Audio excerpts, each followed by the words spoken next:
வணக்கம் நண்பர்களே, உங்கள் அனைவரையும் இந்த காலை வேளையில் சந்திப்பதில் மகிழ்ச்சி. ஒவ்வொரு வாரமும் ஏதாவது ஒரு தலைப்பில், குறிப்பிட்ட தலைப்பில் உங்களோடு கருத்துக்களை பகிர்ந்து வருகின்றேன். கடந்த வாரம் சில வரலாற்று முக்கியத்துவம் வாய்ந்த கேள்விகளை முன்வைத்திருந்தேன். அந்த கேள்விகள் பரவலாக விவாதிக்கப்பட்டாலும் அந்த கேள்விகளை யாரை நோக்கி முன்வைத்தேனோ அவர்கள் இன்னும் அதற்கான பதிலை சொல்லாமல் மௌனம் காக்கிறார்கள். அதற்கான காரணங்கள் என்ன என்பதை நீங்கள் புரிந்து கொள்ளலாம். இன்றைக்கு பேசப்போகின்ற தலைப்பு ஆதி திராவிடர் என்கின்ற சொல்லை பற்றின ஒரு அறிமுகத்தை கொடுக்க வேண்டும் என்று நினைக்கின்றேன். குறிப்பாக இது குற்றச்சாட்டல்ல, ஒரு ஆதங்கம் என்கின்ற அடிப்படையிலே என்னுடைய கருத்துக்கள். பேராசிரியர் சுபவி அவர்களும் அவருடைய தோழர்களும் பஞ்சமர்கள், பறையர்கள் என்று இழிவாக பேசப்பட்ட மக்களுக்கு, அழைக்கப்பட்ட மக்களுக்கு முதன்முறையாக ஆதி திராவிடர் என்கின்ற அடையாளத்தை வழங்கியது நீதி கட்சித்தான் என்று அவர் தொடர்ந்து பல மேடைகளிலே பேசி வருகின்றார். இது தொடர்ந்து இணையதளங்களிலே பதிவாகி கொண்டிருக்கின்றது. ஏன் இப்படி அவர்கள் தொடர்ந்து இதை பதிவு செய்கிறார்கள் என்பதை புரிந்து கொள்ள முடியவில்லை. இதனால் அவர்கள் என்ன சாதிக்க விரும்புகிறார்கள் என்பதும் கேள்விக்குறியாக இருக்கிறது. தலித் தலைவர்கள், மக்கள் தங்களுக்கான வரலாற்றை ஏறக்குறைய 250 ஆண்டுகளாக அவர்களே எழுதி வருகின்றார்கள் என்கின்ற விவரம் கூட அவர்களுக்கு தெரியாமல், இவர்களுக்கு நாங்கள் தான் பெயர் வைத்தோம், இவர்களுக்கு நாங்கள் தான் உரிமைகளை பெற்றுத்தந்தோம், இவர்களுக்கு நாங்கள் தான் நல்ல பழக்கங்களை சொல்லிக் கொடுத்தோம் என்றெல்லாம் அவர்கள் பேசிக்கொண்டிருப்பது மிகுந்த ஏமாற்றத்தையும் வருத்தத்தையும் அளிக்கின்றது. உதாரணத்திற்கு நான் சொல்ல வேண்டும் என்றால், இப்பொழுது நாம் ஃபேஸ்புக் என்பதை முகநூல் என்று பயன்படுத்தி கொண்டிருக்கின்றோம். ஃபேஸ்புக் என்பதை முகநூல் என்று பயன்படுத்தக்கூடிய உரிமை நமக்கு யாருக்கும் கிடையாது. ஏனென்றால் ஃபேஸ்புக் என்பது ஒரு ட்ரேட்மார்க் சிம்பிள். இதை முகநூல் என்று பயன்படுத்துவது அந்த ஃபேஸ்புக் நிறுவனத்தின் உரிமையை மீறுகின்ற ஒரு சட்டப்படியான ஒரு செயல், சட்ட மீறுகை இந்த செயலிலே இருக்கின்றது. இது ஒரு குறைந்தபட்ச புரிதல். ஃபேஸ்புக் என்பதை நாம் முகநூல் என்று பயன்படுத்துவது ஒரு தவறு என்பதை போல, அப்படி பயன்படுத்துவர்கள் ஃபேஸ்புக்கு நாங்கள் தான் சிறந்த ஒரு மொழிபெயர்ப்பை கொடுத்திருக்கிறோம் என்று சொன்னால் அது எவ்வளவு ஒரு முட்டாள்தனமோ அது போன்ற ஒரு நிலையைத்தான் இந்த ஆதி திராவிடர் என்கின்ற சொல்லாடலில் புதைந்திருக்கின்றது. குறிப்பாக இப்படிப்பட்ட வரலாற்று செய்திகளில் தங்களுக்கான ஆதிக்கத்தை நிலைநிறுத்த முயல்வது ஒரு வகையில் தலித்துகள் மீதான ஒரு உளவியல் தாக்குதலாக நான் பார்க்கின்றேன். சரி, இப்பொழுது விஷயத்துக்கு வரும். ஆதி திராவிடர் என்கின்ற சொல் நீதி கட்சி வழங்கிய சொல்லா என்று பார்த்தால், நீதி கட்சிக்கும் அல்லது பார்ப்பனர் அல்லாத இயக்கத்திற்கும் திராவிட இயக்கத்திற்கும் எந்த விதமான தொடர்பும் இந்த சொல்லை வழங்கியதில் கிடையாது. இது ஒரு நீண்ட நெடிய ஒரு வரலாற்று பின்னணியும் அரசியல் பின்னணியும் கொண்டிருக்கக்கூடிய ஒரு சொல். குறிப்பாக இந்த சொல் உருவானதற்கான காரணம் என்னவென்பதை நாம் புரிந்து கொள்ள வேண்டும். ஆதி திராவிடர் என்கின்ற சொல் இந்திய அரசியலில் வங்காளத்தில் உருவாக்கப்பட்ட ஒரு மிக முக்கியமான ஒரு அறிவு சார்ந்த ஒரு நிறுவனம் ஏசியாட்டிக் சொசைட்டி என்கின்ற அமைப்பு. இந்த அமைப்பு தான் முதன்முறையாக இந்தியாவிலே திராவிடர், ஆரியர் என்கின்ற சொல்லை நடைமுறைக்கு கொண்டு வந்தது மட்டுமின்றி இது ஒரு இனப்பிரச்சனையாக முதலிலே அணுகத் தொடங்கியது. இது 1800களின் தொடக்கத்தில். அந்த அமைப்பினுடைய சாயலாகத்தான் சென்னையிலே அல்லது மெட்ராஸிலே மெட்ராஸ் எஜுகேஷனல் சொசைட்டி உருவாக்கப்பட்டது எல்லிஸ் அவர்களால். இந்த ஏசியாட்டிக் சொசைட்டி உருவாக்கிய இந்த சொல், இந்த திராவிடர் ஆரியர் என்கின்ற இன வரைவு ரீதியான சொல், அதற்கு அடுத்து வந்த 200 ஆண்டுகளில் மிகப்பெரிய தாக்கத்தை உருவாக்கி இருக்கிறது. இந்த ஆரியன் திராவிடன் என்கின்ற சொல் அரசியல் ரீதியான இன ரீதியிலான உருவாக்கப்பட்ட இந்த சொல் அக்காலத்திலே தலித்துகளிடையே படித்தவர்களிடையே என்ன விதமான மாற்றத்தை முன்னெடுப்பை உருவாக்கியது என்று பார்த்தால் 1845ஆம் ஆண்டு மிக முக்கியமான ஒரு நிகழ்வு. பண்டிதர் அயோத்திதாசர் அவர்கள் பிறந்தார். இவர் பிறப்பதற்கு சில ஆண்டுகளுக்கு முன்பு மெட்ராஸில் இருந்த தலித் சமூகத்தில், குறிப்பாக பறையர் சமூகத்தில் இருந்த படிப்பாளிகள் இந்த திராவிடர் என்கின்ற சொல்லுக்கான வேர் சொல்லுக்கை தேடி அவர்கள் ஆதி திராவிடர் என்கின்ற பதத்தை 1840களிலே உருவாக்கினார்கள். அதற்கு பிறகு 1856இல் பிஷப் கால்ட்வெல் அவர்கள் தென்னிந்திய மொழிகளின் ஒப்பிலக்கணம் என்கின்ற நூலை வெளியிட்டார் என்பது உங்களுக்கு எல்லாம் தெரிந்திருக்கும். இந்த நூலிலே தான் ஆரியன் திராவிடன் என்கின்ற கோட்பாடு மிக உறுதியாக வரையறுக்கப்பட்டு, மொழி ரீதியாக வரையறுக்கப்பட்டு முன்வைக்கப்பட்டது. ஆனால் அதற்கு வந்த சில ஆண்டுகளில் இந்த கருத்துக்களில் மாற்றங்கள் உருவானது. குறிப்பாக அந்த மாற்றங்களை உருவாக்கியவர்கள் மொழி அடிப்படையில் ஆராய்ச்சி செய்தவர்களை விட இன அடிப்படையில் அல்லது மானுடவியல் அடிப்படையில் ஆராய்ச்சி செய்தவர்கள் முன்வைத்த கோட்பாடுகள் மிகப்பெரிய மாற்றத்தை உருவாக்க தொடங்கின. அந்த மாற்றத்தின் பின்னணியில் தான், அந்த ஆராய்ச்சிகளின் பின்னணியில் தான் 3 விதமான போக்குகள் உறுதிப்படுத்தப்பட வேண்டிய நெருக்கடி அன்றைக்கு இருந்த தலைவர்களிடத்திலே, அறிவாளிகளிடத்திலே உருவானது. அவர்கள்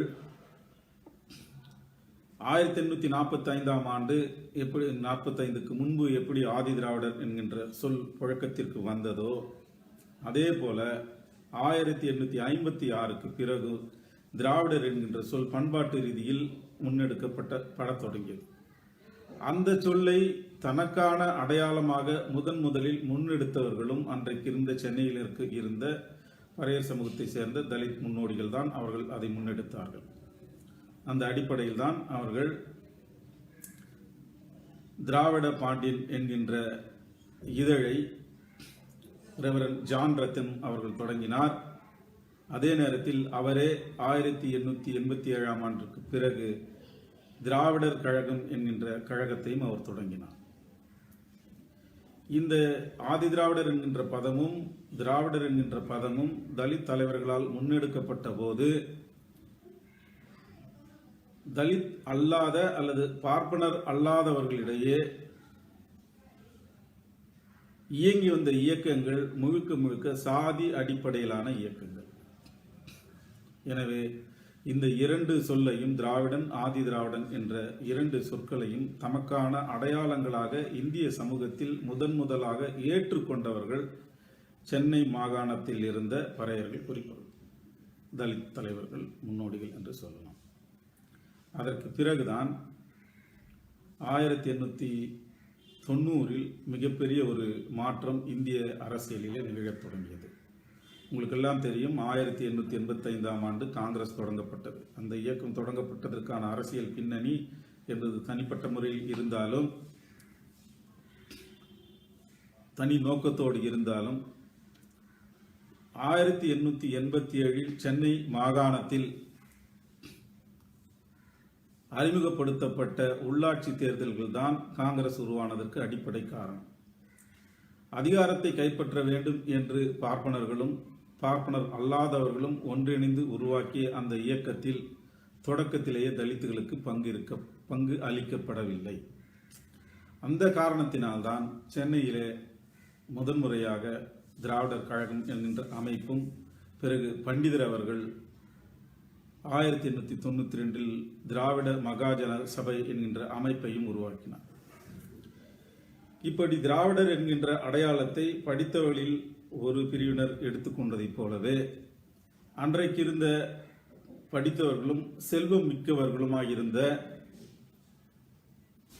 முன்னணி தலைவர்கள், குறிப்பாக MC ராஜா அவர்களுடைய தந்தை மயிலை சின்னசாமி அவர்களும், PV சுப்பிரமணியம் பிள்ளை அவர்களும் இன்னும் சில தலைவர்களும் சேர்ந்து இந்த 1890க்கு முன்பே ஆதி திராவிட மகாஜன சபை என்கின்ற சபையை உருவாக்கினார்கள். நன்றாக யோசித்து பார்க்க வேண்டும். இந்த இரண்டு இயக்கம், திராவிடர் என்கின்ற சொல்லுக்கும் ஆதி திராவிடர் என்ற சொல்லுக்கும் இயக்கம் 1890களிலேயே உருவாக்கப்பட்டு விட்டது. அதற்கான தலைமை அன்றைக்கு இருந்த தலித் தலைவர்களிடத்தில் இருந்தது. இதற்கு பிறகுதான் இந்த சொற்களை யார் எடுத்துக்கொள்வது என்கின்ற போட்டி தலித் அல்லாதவர்களிடத்திலே உருவானது. இது உருவான ஆண்டு 1901ஆம் ஆண்டிலிருந்து உருவானது. சென்னையில் இருந்த பிள்ளைமார்கள் சேர்ந்து தங்களுடைய சபைக்கு திராவிட என்கின்ற அடைமொழியோடு, அவர்கள் மொழி ரீதியாக அடைமொழியோடு சேர்ந்து தங்களுக்கான அடையாளத்தை அவர்கள் முன்னெடுத்தார்கள். ஆனால் ஒட்டுமொத்தமாக தங்களுடைய சமூகத்தை அவர்கள் திராவிடர்கள் என்று சொல்லவில்லை. தங்களுடைய மொழிக்கான அடையாளமாக திராவிட சொல்லை அவர்கள் பயன்படுத்தினார்கள். அதற்கு காரணம், வட இலக்கியங்களிலே திராவிடம் என்கின்ற சொல் தமிழை குறிக்க பயன்படுத்தப்பட்ட சொல்லாக இருந்த காரணத்தினால்தான். வேதங்க இலக்கியங்களிலே திராவிடம் என்கின்ற சொல் பயன்படுத்தப்படவில்லை. ஆனால் குமரிலபட்டர் பயன்படுத்தி இருக்கின்றார். அதற்கு பிறகு நேரடியாக திராவிட என்கின்ற சொல் பயன்படுத்தப்பட்டது தெலுங்கு இலக்கியத்தில் தான். அவர்கள் இந்த வார்த்தையை பயன்படுத்தியதற்கு காரணம், தமிழ் மொழியை பேசுபவர்களுக்கு ஒரு தமிழை அவர்கள் உச்சரிக்க முடியாத காரணத்தினால் இந்த சொல் திராவிட என்கின்ற சொல் உருவாக்கப்பட்டது. இதற்கு முன்பு இன்றைய ஒரிசாவில் அன்றைக்கு ஆண்ட காரவேலர்கள் இந்த திராவிடா என்கின்ற சொல்லை ஒட்டிய திராவிட என்ற சொல்லை தமிழர்களுக்கான சொல்லாக 3 திராவிட மன்னர்களை தோற்கடித்ததாக காரவேலர்களுடைய கல்வெட்டுகளில் குறிப்பிடப்பட்டிருக்கிறது. இது கிமு 2ஆம் நூற்றாண்டில். இதற்கு ஒரு நீண்ட நெடிய வரலாறு இருந்தாலும் இந்த திராவிட என்கின்ற சொல் முழுக்க தமிழர்களை குறிக்க பயன்படுத்தப்பட்ட சொல், தமிழ் மொழி பேசுபவர்களை குறிக்க பயன்படுத்தப்பட்ட சொல். அதனால்தான் இந்த விவரங்கள் எல்லாம் தெரிய வந்த பிறகு இந்த சொல்லுக்கான போட்டி உருவானது. பிறகு உங்களுக்கு தெரிந்த அளவிலே 1917ஆம் ஆண்டு பார்ப்பனர் அல்லாதார் இயக்கம் தொடங்கப்பட்டது என்று தெரியும். ஏற்கனவே திராவிட பாண்டியன் இதழ் ரெவரண்ட் ஜான் ரத்தினம் அவர்களால் தொடங்கப்பட்டது என்று தெரியும். இந்த அடையாளம் யாருக்கு பயன்படுத்தப்பட்டது என்பது. ஆனால் 1809ஆம் ஆண்டு சென்னையிலே உருவாக்கப்பட்ட பார்ப்பனர் அல்லாதார் இயக்கம் படிப்படியாக வளர்ந்து அது ஜஸ்டிஸ் பார்ட்டியாக வளரக்கூடிய அளவிற்கு ஏறக்குறைய அது 8 ஆண்டுகளை அது எடுத்துக்கொண்டது. இவர்கள் பார்ப்பனர் அல்லாதவர்களாக தம்மை அழைத்துக் கொண்டாலும் தமக்கான ஒரு பொது அடையாளத்தை நோக்கிய தேடலிலே அன்றைக்கு இருந்தார்கள். இந்த பார்ப்பனர் அல்லாதார் இயக்கத்தில் பெரும்பாலும் தமிழ் பேசுபவர்கள் மட்டும் இருக்கவில்லை. தமிழ் பேசுபவர்களும், தெலுங்கு பேசுபவர்களும், கன்னடம் பேசுபவர்களும், மலையாளம் பேசுபவர்களும் இருந்தார்கள். அதனுடைய முன்னணி தலைவர்கள் எல்லாம் அந்த மொழி குடும்பத்தை சார்ந்தவர்களாக இருந்தார்கள். இவர்கள்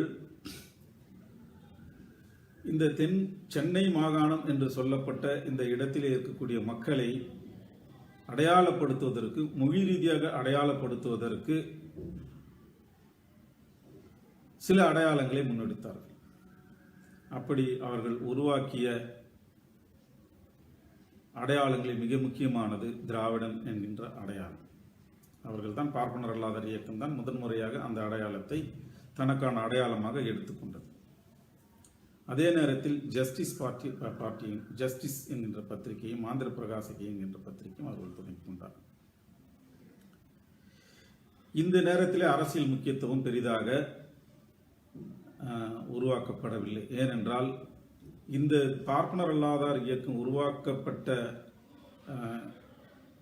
ஆண்டுக்கு ஏறக்குறைய முன்புதான் அந்த அமைப்பும் உருவாகுவதற்கு மிக முக்கியமான காரணமாக அப்போது இருந்தது 1916 17 வந்த உள்ளாட்சி தேர்தல். இந்த உள்ளாட்சி தேர்தலில் பங்கெடுப்பதற்கு தான் இந்த பார்ப்பனர் அல்லாதார் இயக்கமும் உருவாக்கப்பட்டது. அதற்கு பிறகு அது ஒரு அரசியல் கட்சியாக மாற்றப்பட்டு ஆட்சி அதிகாரத்தை கைப்பிடிக்கக்கூடிய அளவிற்கு அது மாறியது. எனவே இந்த திராவிடன் என்கின்ற அடையாளத்தை பார்ப்பனர் அல்லாதார் இயக்கம் ஏற்கனவே தலித்துகள் பயன்படுத்தி கொண்டிருந்த அந்த அடையாளத்தை, பறையர் சமூகத்தை சேர்ந்தவர்கள் பயன்படுத்திய அந்த அடையாளத்தை தமக்கான அடையாளமாக முதலிலே பார்ப்பனர் அல்லாதார் இயக்கம் ஏற்றுக்கொண்டது. இதை பற்றி பிற்காலத்தில் விமர்சனம் செய்த MC ராஜா அவர்கள் அவருடைய சீடராக இருந்த திருச்சிபுரமா பெருமாள் பிள்ளை அவர்கள் எழுதிய புத்தகத்தில், அவருடைய MC ராஜாவுடைய வழிகாட்டுதலின்படி எழுதப்பட்ட அந்த புத்தகத்தில் ஒரு குற்றச்சாட்டை அவர்கள் வைத்திருக்கிறார்கள். ஆதியிலே திராவிடர் என்கின்ற அடையாளம் இந்த மண்ணின் பூர்வ குடிகளுக்கு இருந்தது. ஆனால் அந்த திராவிடர் என்கின்ற அடையாளத்தை சூத்திரர்கள் எடுத்துக்கொண்ட காரணத்தினால் தமக்கான பழைய அடையாளத்தை மீண்டும் முன்னெடுக்க வேண்டிய கட்டாயம் ஆதி திராவிடர் மக்களுக்கு இருந்தது என்று அவர்கள் குற்றச்சாட்டை முன்வைத்தார்கள். அந்த குற்றச்சாட்டு மறுக்கப்படவில்லை. இதே நேரத்தில் தான் MC ராஜா அவர்களுடைய தந்தை உருவாக்கிய ஆதி திராவிட மகாஜன சபை 1912க்கு பிறகு அவருடைய மகனான MC ராஜா, மயிலை சின்னத்தம்பி ராஜா அவர்களுடைய கைக்கு வருகிறது. அவர்கள் அந்த அமைப்பிற்கு தலைமை ஏற்கின்றார். இதனுடைய இன்னொரு முக்கியமான விஷயம் என்னவென்றால், இந்த ஆதி திராவிட மகாஜன சபை MC ராஜா அவர்கள் தலைமையில் இயங்க தொடங்கிய பொழுது அது ஒரு கூட்டமைப்பாக மாற்றப்பட்டது. அந்த கூட்டமைப்பாக மாற்றப்பட்ட பிறகு அவர் தலைவராக இருந்த அந்த சபையில் மிக முக்கியமான அவருக்கு அடுத்த நிலையிலே இருந்தவர் LC குருசாமி அவர்கள். LC குருசாமி அதே காலகட்டத்தில் சென்னையிலே அருந்ததியர் மகாஜன சபையை உருவாக்கினார். அவர் அருந்ததிய மகாஜன சபையின் தலைவராக இருந்து கொண்டு ஆதி திராவிட மகாஜன சபையின் பொறுப்பாளராகவும் இருந்தார். MC ராஜா அவர்களும் LC குருசாமி அவர்களும் இணைந்து பல்வேறு பணிகளை அடுத்த 8 ஆண்டுகளுக்கு அவர்கள் மேற்கொண்டார்கள். அதற்கு பிறகு சவுத் போரோ கமிட்டி 19 உருவாக்கப்பட்டு அந்த கமிட்டி அளித்த ரெக்கமெண்டேஷன்ஸ் படி சென்னை மாகாண சட்டசபை அமைக்கப்பட்டது. அந்த சென்னை மாகாண சட்டசபையிலே நீதி கட்சி என்று சொல்லுகின்ற ஜஸ்டிஸ் பார்ட்டி அல்லது பார்ப்பனர் அல்லாதார் இயக்கம் முதன்முறையாக ஆட்சி கட்டிலே ஏறியது.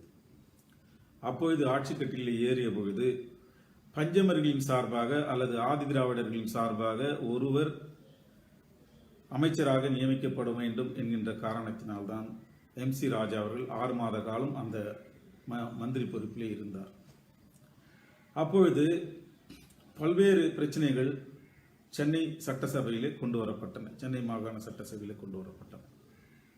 அதில் முக்கியமாக அப்பொழுது அதே நேரத்தில் தான் அந்த காலகட்டத்தில் தான் ரெட்டமலை சீனிவாசன் அவர்களும் இந்த சட்டசபையிலே இருந்தார்.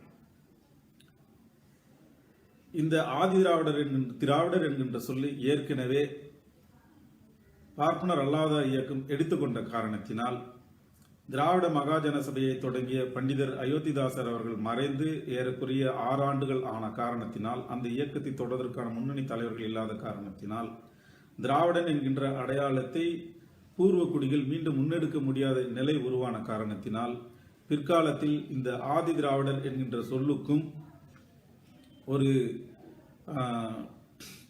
பிரச்சனை வருமோ என்கின்ற அச்சத்தின் அடிப்படையில் தான் MC ராஜா அவர்கள் ஒரு சட்ட ரீதியான ஒரு போராட்டத்தை முன்னெடுத்தார். இந்த போராட்டம் தான் ஆதி திராவிடர் என்கின்ற அடையாளத்தை தலித் மக்களுக்கு பெற்றுத்தந்தது.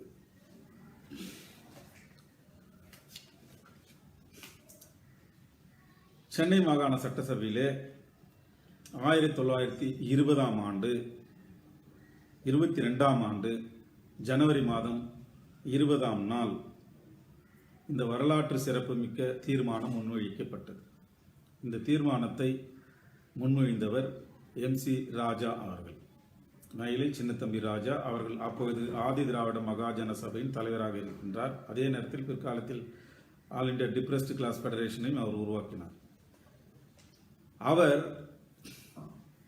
அவருடைய வார்த்தையை இப்பொழுது நான் உங்களுக்கு படிக்கின்றேன். அதிகமாக தெரிந்திருக்காத ஒரு செய்தி. அவர் என்ன விதமான தீர்மானத்தை முன்வைத்தார் என்று வரலாற்று ஆய்வாளர்கள் அதிகமாக பேசாத அந்த தீர்மானம் இப்பொழுது நான் உங்களுக்கு படித்து காட்ட விரும்புகின்றேன். Mister M.C. Raja then moved number 225 that this council recommends to the government that this term Panjama or Paraya used to designate the ancient Dravidian community in southern India should be deleted from government records, etc. And the term Adi Dravida in the Tamil and Adi Andhra in the Telugu district be substituted instead. நல்லா கவனிங்க, இதில் மிக முக்கியமாக அவர் சொல்லக்கூடிய வார்த்தை, 2 வார்த்தைகளை அவர் propose செய்கின்றார். தன்னுடைய தீர்மானம் நான் படித்தது M.C. ராஜா அவர்கள் முன்வைத்த அந்த தீர்மானம். இந்த தீர்மானத்தில் 2 சொற்களை அவர் முன்வைக்கின்றார். தமிழ் பேசுகின்ற இந்த பகுதியிலே ஆதி திராவிடர்கள் என்றும், தெலுங்கு பேசக்கூடிய பகுதிகளிலே ஆதி ஆந்திரர்கள் என்றும் அழைக்கப்பட வேண்டும் என்கின்ற தீர்மானத்தை அவர் முன்வைக்கின்றார். இதிலே இந்த கூட்டமைப்பாக மாற்றப்பட்ட பிறகு இந்த சொல் ஒரு குறிப்பிட்ட சாதிக்கான சொல்லாக முன்வைக்கப்படவில்லை. பஞ்சமா ஆர் பறையா, இந்த 2 சொற்களும் அக்காலத்திலே தீண்டத்தகாத சாதிகள் என்று சொல்லப்பட்ட அனைத்து சாதிகளுக்குமான பொது சொல்லாக இந்த சட்டம் உருவாக்கப்பட்ட காலத்திலே பயன்படுத்தப்பட்டு வந்தது. அதனால்தான் இந்த வார்த்தையை குறிப்பிட்டு அவர் பயன்படுத்துகின்றார். இந்த தீர்மானத்தை முன்வைத்த பிறகு அவர் ஒரு நீண்ட உரையை சட்டசபையிலே ஆற்றுகின்றார். சென்னை மாகாண சட்டசபையிலே ஆற்றுகின்ற பொழுது அவர் என்ன விதமான வார்த்தைகளை பயன்படுத்தினார் என்பதை உங்களுக்கு நான் படித்து காட்டுகின்றேன். We are the original inhabitant of this land and never submitted to the yoke of caste. என்ன சொல்றார் அவர் அதில்? இந்த மண்ணின் அசலான பூர்வ குடிகள் நாங்கள், ஒருபோதும் சாதியின் நுகத்தடிக்கு ஆளாகாதவர்கள். We are the true descendant of the original inhabitant in the preserves of the original Adi Dravidian civilization. Adi Dravidar நாகரிகம் என்பதின் நேரடி வாரிசாக இன்றைக்கு நாங்கள் இருக்கின்றோம் என்று அவர் சொல்கின்றார். ஆதி திராவிட, நாமெல்லாம் திராவிட பண்பாட்டை பற்றி பேசுகின்றோம். அதற்கு முன்பு இருக்கக்கூடிய ஆதி திராவிட நாகரிகத்தின் அசலான குடிகள் அதனுடைய தொடர்ச்சிகள் என்று அவர் சொல்கின்றார். When the question of name for my community which would convey no caste stigma was considered some 30 years ago. 30 ஆண்டுகளுக்கு முன்பு கூட எந்த விதமான சாதி ஸ்டிக்மாவும் இதுக்கு மேலே இல்லை. We decided that we should call ourselves Adi Dravida and be embodied and decision in the name of our association. எங்களுடைய அமைப்பின் மூலமாக இந்த சொல்லை நாங்கள் எங்களுக்கான சொல்லாக நாங்கள் முன்வைக்க விரும்புகின்றோம். When some wanted to call our association the Paraya Mahajana Sabha, we decided to call our association Adi Dravida Jana Sabha. The Sabha was established in 1892 and incorporated under the Act 21 of 1860. So, இந்த brace, அவருடைய வார்த்தைகள் உங்களுக்கு ஒரு தெளிவை கொடுத்துருக்கும் நான் நம்புகிறேன். இந்த ஆதிதிராவிடர் என்கின்ற சொல் M.C. ராஜா அவர்களால் முன்வைக்கப்பட்டு அது அடுத்த 2 நாட்களில் விவாதிக்கப்பட்டு ஏற்றுக்கொள்ளப்பட்டது. அதற்கான விவரங்களை திருச்சிபுரம் பெருமாள் பிள்ளை தொடர்ச்சியாக எழுதியிருக்கின்றார். M.C. ராஜா அவர்களுடைய வழிகாட்டுதல். இந்த தீர்மானம் முன்வைக்கப்பட்ட பொழுது நீதி கட்சி தான் ஆட்சியில் இருந்தது, அதிலே எந்த சந்தேகமும் இல்லை. ஆனால் இந்த தீர்மானத்தை நிறைவேற்றுவதற்கு நீதி கட்சி ஆட்சி அன்றைக்கு உதவியது, அவ்வளவுதான். அவர்கள் அதை முன்வைக்கவில்லை. ஏனென்றால் ஏற்கனவே திராவிடர் என்கின்ற அடையாளத்தை அவர்கள் எடுத்துக்கொண்ட காரணத்தினால் இந்த சொல்லி அவர்கள் ஆதரிக்க வேண்டிய நிர்பந்தம் அவர்களுக்கு உருவானது.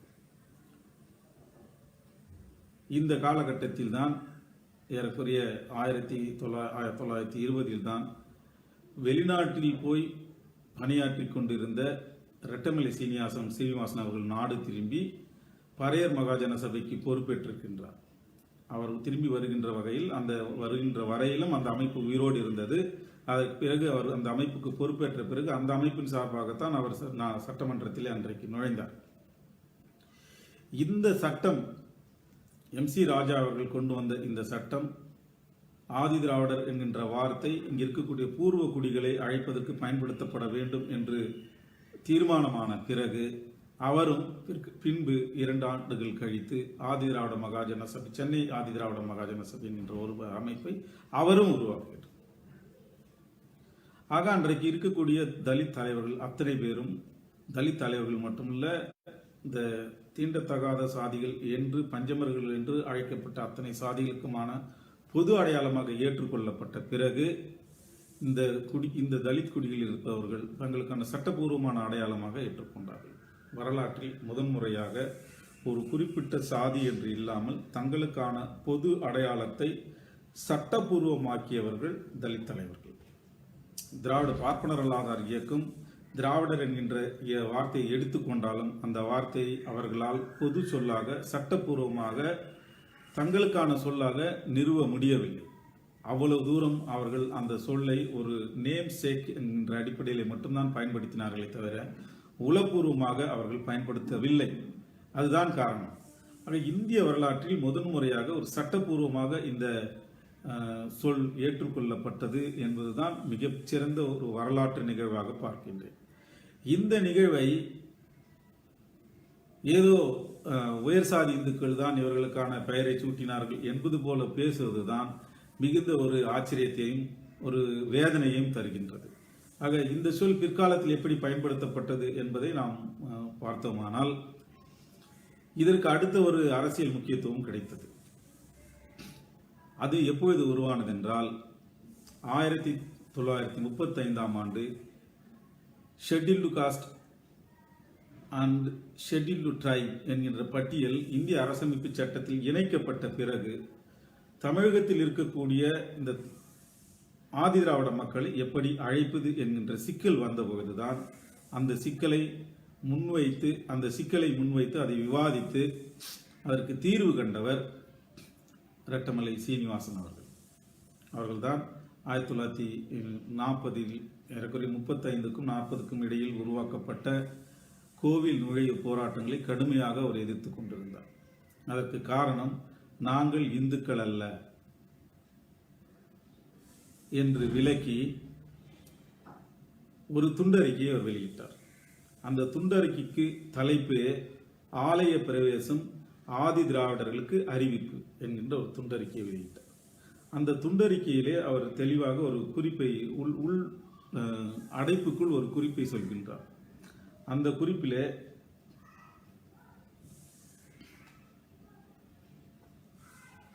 சென்னை மாகாணத்தில் இருக்கக்கூடிய 86 ஷெட்யூல்டு காஸ்ட் சாதிகள், இதில் ஆதி திராவிடர்கள் வித்தின் பிராக்கெட் ஷெட்யூல்டு காஸ்ட் என்னும் 86 வகுப்புகளை சேர்த்து குறிக்கிறது. இவர்களுக்கான ஒரு விளக்கத்தை உருவாக்கக்கூடியதுதான் இந்த துண்டறிக்கை என்று சொல்லி கோவில் நுழைவு போராட்டத்தை இவர் கடுமையாக எதிர்க்கின்றார். அதற்கு காரணம், இப்போதுதான் நாங்கள் அரசியல் உரிமைகளை பெற்றுக் கொண்டிருக்கின்றோம். கோவில் நுழைவு என்கின்ற பெயரில் இந்து சமூகத்தை நீங்கள் எங்களை கொண்டு போய் இணைப்பதன் மூலமாக உங்களை நீங்கள் பெரும்பான்மையாக கட்டமைத்துக் கொண்டு உங்களுக்கான அரசியல் அதிகாரத்தை மட்டும்தான் நீங்கள் தக்க வைக்க முயல்கின்றீர்கள். இந்த ஷெட்யூல்டு காஸ்ட் அல்லது ஆதி திராவிட மக்களின் உரிமைகளை இழப்பதற்கு இந்த கோவில் நுழைவு போராட்டங்கள் வழிவகுக்கும் என்று எச்சரித்து அந்த போராட்டத்தில் யாரும் பங்கேற்கக்கூடாது என்று எச்சரிக்கின்றார். இது ரெட்டமலை சீனிவாசன் கருத்து மட்டுமல்ல, அன்றைக்கு இருந்த அத்தனை தலித் தலைவர்களின் கருத்தாகவும் இருந்தது. அவர்கள் தங்களுக்கான கோயில்கள் கட்டி கொண்டார்கள், தங்களுக்கான மடங்களை கட்டி கொண்டார்களே தவிர பெரிய கோயில்களில் நுழைய வேண்டும் என்ற போராட்டத்தை அவர்கள் முன்னெடுக்கவே இல்லை. அதை அவர்கள் விரும்பவும் இல்லை. அதை முன்னெடுப்பதன் மூலமாக தங்களுக்கான அரசியல் உரிமைகள் பறிபோகும் என்கின்ற காரணத்தினாலும் தாங்கள் இந்துக்கள் அல்ல என்று அவர்கள் உறுதியாக நம்பிய காரணத்தினாலும் அதை கடுமையாக எதிர்த்தார்கள். இப்பொழுது இன்னொரு பிரச்சனை இதிலே வருகின்றது. தந்தை பெரியார் அவர்கள் 1940 தங்களுடைய கட்சி மாநாட்டில் நிறைவேற்றிய ஒரு தீர்மானத்தில் பறையர்கள், பஞ்சமர்கள் என்று அழைக்கப்படுகின்ற இந்த மக்களை ஆதி திராவிடர்கள் என்று அழைக்கப்பட வேண்டும் என்கின்ற கோரிக்கையை அவர் முன்வைக்கின்றார். எனக்கு ஆச்சரியப்படத்தக்க ஒரு தீர்மானமாக இது தருகிறது. ஏனென்றால் சட்டப்படி இந்த மக்கள் ஆதி திராவிடர்கள் ஆக அழைக்கப்பட வேண்டும் என்கின்ற முன்மொழிவு MC ராஜா அவர்களால் முன்வைக்கப்பட்டு ஏற்கனவே அது சட்டமாக அமலில் இருக்கின்றது. அதே நேரத்தில் ஷெட்யூல்டு காஸ்ட் என்கின்ற பட்டியல் உருவாக்கப்பட்ட பொழுது இந்த மக்களை இப்படித்தான் குறிக்கப்பட வேண்டும் என்று தலித் தலைவர்களும் சொல்கின்றார்கள். தமிழகத்தில் இருக்கக்கூடியவர்கள் இதே காரணத்தை வலியுறுத்தி தான் பெரியார் அவர்களும் இவர்களுக்கான ஒரு ஆதரவை அன்றைக்கு வழங்கினார். அந்த ஆதரவை முழுக்க முழுக்க இந்த திராவிடர் இயக்கம் அந்த பெயரை பெற்றுத்தந்ததாக பார்க்கக்கூடாது. ஆனால் நீண்ட காலத்திற்கு பிறகு 1988ஆம் ஆண்டு கலைஞர் அவர்கள் ஆட்சியிலே இருந்தபொழுது தொழிலாளர் நலத்துறையில் ஒரு அங்கமாக இருந்த இந்த மக்களுக்கான அமைப்பை பிரித்து அமைச்சரவை பிரித்து ஆதி திராவிடர் மற்றும் பழங்குடியினர் நலத்துறையை அவர் உருவாக்கினார். இதுதான் 1922க்கு பிறகு 1988ஆம் ஆண்டு ஒரு மிக நீண்ட இடைவேளைக்கு பிறகு ஒரு அமைச்சரவை உருவாவதற்கு கலைஞர் அவர்கள் காரணமாக இருந்தார். இதுதான் இந்த வரலாற்றின் நேர்கோட்டு பார்வையில் எந்த விதமான உள்நோக்கமின்றி உங்களுக்கு நான் விளக்கி இருக்கின்றேன். இந்த வரலாற்றை பார்க்கின்ற தோழர்கள் புரிந்து கொள்ள வேண்டியது என்னவென்றால், இந்த ஆதி திராவிடர் என்கின்ற இந்த சொல் ஒரு குறிப்பிட்ட சாதியாரால் உருவாக்கப்பட்டாலும் அது ஒட்டுமொத்தமாக தீண்டத்தகாத சாதிகள் என்று சொல்லப்பட்ட அனைத்து சாதிகளுக்குமான அடையாளமாக சட்டப்பூர்வமாக ஏற்றுக்கொள்ளப்பட்டது என்பதையும், இவர்கள் தமக்கான அடையாளத்தை தாமே சூட்டிக்கொண்டார்கள், வேறு யாரும் சூட்டவில்லை. அதனால்தான் அவர் சொல்றாரு, MC ராஜா சொல்றாரு, இந்த அடையாளத்தை நாங்களே எங்களுக்காக சூட்டிக் கொள்கின்றோம் என்று அந்த தீர்மானத்திலே அவர் சொல்கின்றார். இது இரண்டாவது காரணம். மூன்றாவது, இந்த சொல்லை உருவாக்கியதில் நீதி கட்சிக்கு எந்த விதமான நேரடி பங்கும் இல்லை, அவர்கள் ஆதரித்தார்கள் என்பது மட்டுமே. நீதி கட்சி ஆதரித்ததை போலத்தான் பெரியார் அவர்களும் பிற்காலத்தில் ஆதரித்தார்.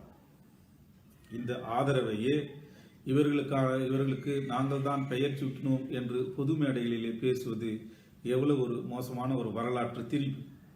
இந்த திரிவின் மூலமாக நீங்கள் சாதிப்பது என்ன என்பதை இந்த நேரலையில் பார்த்து கொண்டிருக்கக்கூடிய தோழர்கள் அவர்களை நோக்கி கேட்க வேண்டும் என்று கேட்டுக்கொள்கின்றேன்.